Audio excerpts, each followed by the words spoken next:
এবার একটু নতুন ভাবে উদযাপন করছি, মানে প্রত্যেকবারের থেকে এবার একটু অন্যরকম লাগছে, খুবই ভালো লাগছে। এবার মনে হচ্ছে যেন মানে অন্যরকম একটা আনন্দ প্রত্যেকবারের থেকে। আগে ভালো লাগতো না তেমন একটা। হ্যাঁ, আসলে স্বাধীন হয়েছে দেশ। আজকে বিজয় দিবস। এই দিনে 30 লাখ মানুষ তার রক্তের বিনিময়ে এই এই এই দিনটা পেয়েছি, এই দেশটা পেয়েছি। এই দেশের মাধ্যমে আমরা এই স্বাধীনতাটা পেয়েছি। এই স্বাধীনতাটা পেয়ে আমার খুবই ভালো লাগছে। ৭১-এর পরে আমরা যে স্বাধীনতাগুলো দেখেছি এই পর্যন্ত আমরা কেউই আসলে স্বাধীনভাবে ছিলাম না। আমরা মনে হয়েছে স্বাধীনতা পেলাম, কিন্তু স্বাধীনভাবে ছিলাম না। কিন্তু আজ এই ২৪-এর পরে আমরা মনে হচ্ছে ছোট থেকে বড়, বাড়ির গৃহিণী থেকে শিক্ষার্থী সবাই স্বতঃস্ফূর্তভাবে আমরা এই স্বাধীনতাটাকে উপভোগ করছি। কোনো একটা ব্যানারের আন্ডারে দেখেছি, কোনো একটা দলের আন্ডারে দেখেছি, মানুষের স্বতঃস্ফূর্ত কোনো পার্টিসিপেশন ছিল না। তবে আজকের এই দিনটাকে আমি বলতে চাই স্বাধীন বিজয় দিবস ২০১৪, এবং কি আমরা এইটা যেন আমাদের বাংলাদেশ যতদিন টিকে থাকবে আমরা এইভাবে স্বাধীনভাবে উদযাপন করতে চাই। মূলত আমরা ৫৩ বছর অনেক বিজয় দিবস উদযাপন করছি, বাট এই যে বিজয় দিবসটা আমরা উদযাপন করছি আমরা বুক ফুলায় স্বাধীনভাবে কথা বলতে পারি।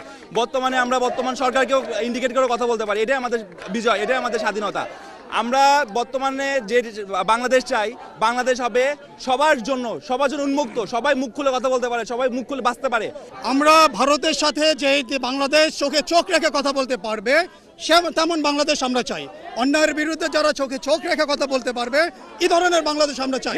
আমরা পরাধীনতার শৃঙ্খল ভেঙে স্বাধীন সার্বভৌম বাংলাদেশ চাই। আমরা এতদিন দেখেছি যে একটা দল বা গোষ্ঠী এই স্বাধীনতাটাকে এককভাবে পুঁজি করে প্রচারণা চালিয়েছে।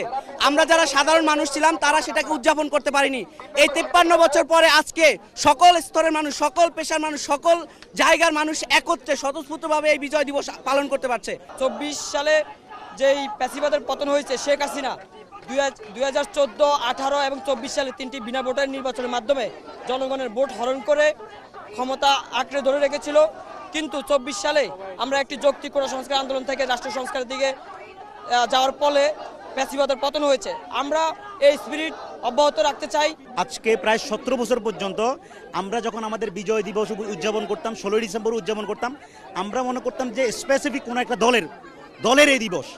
আজকে ১৭ বছর পর্যন্ত আমার বুঝ হওয়ার পর থেকে এ পর্যন্ত আমি কখনো বিজয় দিবস আসি নাই।